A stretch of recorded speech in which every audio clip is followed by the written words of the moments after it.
Noi della CISL abbiamo dato una valutazione positiva del confronto con il governo sulla legge di bilancio per alcuni semplici motivi. Primo, per la riforma degli ammortizzatori sociali il governo ha stanziato 5 miliardi e mezzo a fronte dei 3 che aveva stanziato inizialmente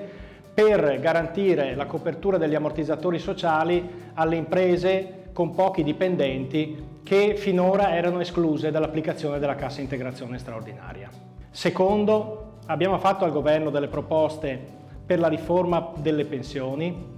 e c'è l'impegno del governo ad attivare un tavolo di confronto per intervenire sulla riforma delle pensioni, soprattutto per quello che riguarda le garanzie pensionistiche per i giovani e la flessibilità in uscita per i lavoratori più anziani.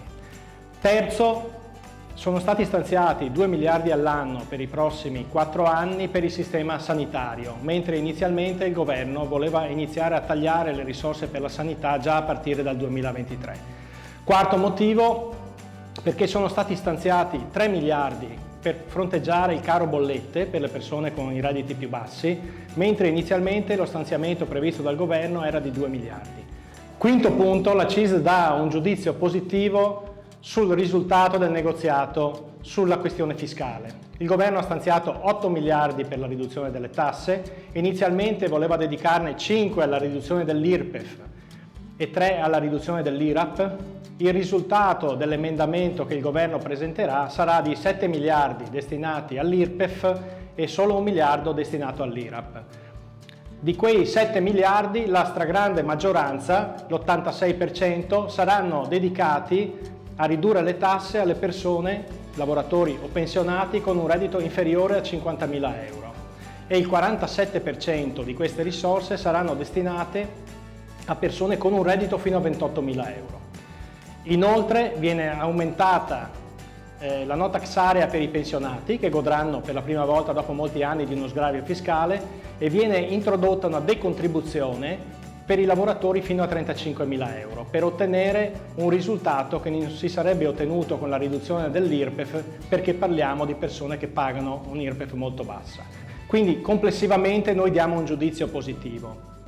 Riteniamo pertanto sbagliato scioperare in questo momento, riteniamo sbagliato rompere le relazioni con il governo nel momento in cui ci sono così tanti tavoli di trattativa aperte. E soprattutto riteniamo fondamentale mantenere aperto il dialogo per tutto il prossimo periodo perché ci sono tante altre questioni che vanno al di fuori della legge di bilancio e che sono fondamentali per lavoratori e pensionati. Il tema del lavoro, delle crisi aziendali,